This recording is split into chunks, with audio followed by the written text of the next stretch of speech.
രേണു സുധി അങ്ങനെ ഗെയിമിലേക്ക് പതിയെ ഇറങ്ങുകയാണ്. ഇന്നലത്തെ ടാസ്കിൽ രേണു അത്ര ആക്റ്റീവ് അല്ലായിരുന്നു എന്ന് ഇന്ന് ക്യാപ്റ്റൻസി ടാസ്കിൽ ചിലർ വന്ന് പറഞ്ഞത് രേണുവിന് അത്യാവശ്യം നല്ലപോലെ കൊണ്ടിട്ടുണ്ട്. അതുകൊണ്ട് രേണു ഇപ്പോൾ നല്ലപോലെ സംസാരിക്കാൻ തുടങ്ങിയിരിക്കുന്നു. എല്ലായിടത്തും ആക്റ്റീവായിട്ട് പ്രസൻസ് ആർ എന്ന് പറഞ്ഞ എല്ലാ ഗ്രൂപ്പുകളിലും നമ്മുടെ രേണുവിൻ്റെ സാന്നിധ്യം നമുക്ക് ലൈവിൽ കാണാൻ കഴിയും.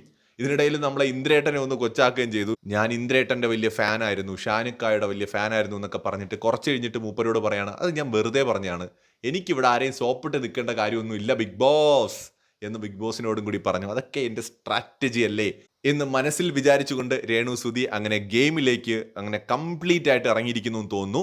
ലൈവ് അപ്ഡേറ്റുകളാണ്. ലൈവിൽ ഇപ്പോൾ എല്ലാവരും ചേർന്ന് അവിടെ ഇവിടെയൊക്കെ ഇരുന്ന് വർത്താനം പറഞ്ഞുകൊണ്ടിരിക്കുകയായിരുന്നു. വെറും വാചകമടി, ചിലർ മസിൽ പെരുപ്പിച്ച് തേരാപ്പാര നടക്കുകയാണ്. കലിപ്പ് കാണിക്കാൻ വേണ്ടി, ആ ഒരു കലിപ്പ് ലുക്ക് മുഖത്ത് വരാൻ വേണ്ടിയിട്ടാണ് ഇങ്ങനെ രാവിലെ ഉറക്കണീക്കുമ്പോൾ തോന്നുന്ന ഒരു ഫീൽ ഉണ്ടല്ലോ, ആ ഫീൽ മുഖത്ത് വരുത്തിക്കൊണ്ട് ഇങ്ങനെ തേരാപ്പാര ചിലർ നടക്കുന്നത്. കാരണം നമ്മൾ പുരുഷ കേസരികൾ കലിപ്പ് കാണിച്ച് അടുത്ത കലിപ്പനാകാൻ, അടുത്ത രാജാവാകാൻ തയ്യാറെടുക്കുന്ന കുറേ പേരുണ്ട്. ഇതൊക്കെ നാച്ചുറലായിട്ട് വരേണ്ട കാര്യങ്ങളാണെന്ന് ഇവരോടൊക്കെ ആരെങ്കിലും ഒന്ന് പറഞ്ഞു കൊടുത്തിരുന്നെങ്കിൽ എന്ന് ലൈവ് കാണുമ്പോൾ തോന്നുകയാണ്. എന്തായാലും കണ്ടസ്റ്റൻസിനെ കുറിച്ചുള്ള പൊതുവായ ഒരു അഭിപ്രായം, നല്ല കണ്ടസ്റ്റൻസ് ആണ് കേട്ടോ. നല്ല പ്രതീക്ഷയുണ്ട്. നല്ലപോലെ ഓപ്പണായിട്ട് സംസാരിക്കുന്ന കുറേ പേര് അതിനകത്തുണ്ട്.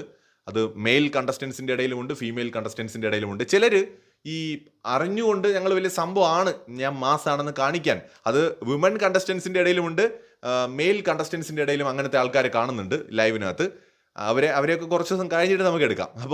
അപ്പോൾ അങ്ങനെയും കുറച്ച് പേരൊക്കെ അതിനകത്തുണ്ട്. എന്തായാലും രേണു സുധിയും ബിഗ് ബോസിൽ ആ ഒരു ഗെയിമിലേക്ക് അങ്ങോട്ട് ഇറങ്ങിയിരിക്കുകയാണ്. എനിക്ക് ആരെയും സോപ്പിട്ടൊന്നും ഇവിടെ നിൽക്കേണ്ട കാര്യമില്ല ബിഗ് ബോസ് എന്ന് പറഞ്ഞുകൊണ്ട് രേണു അങ്ങനെ മത്സരത്തിലേക്ക് ഇറങ്ങിയിരിക്കുകയാണ്. കൂടുതൽ ലൈവ് അപ്ഡേറ്റുകളുമായി വീണ്ടും വരാം.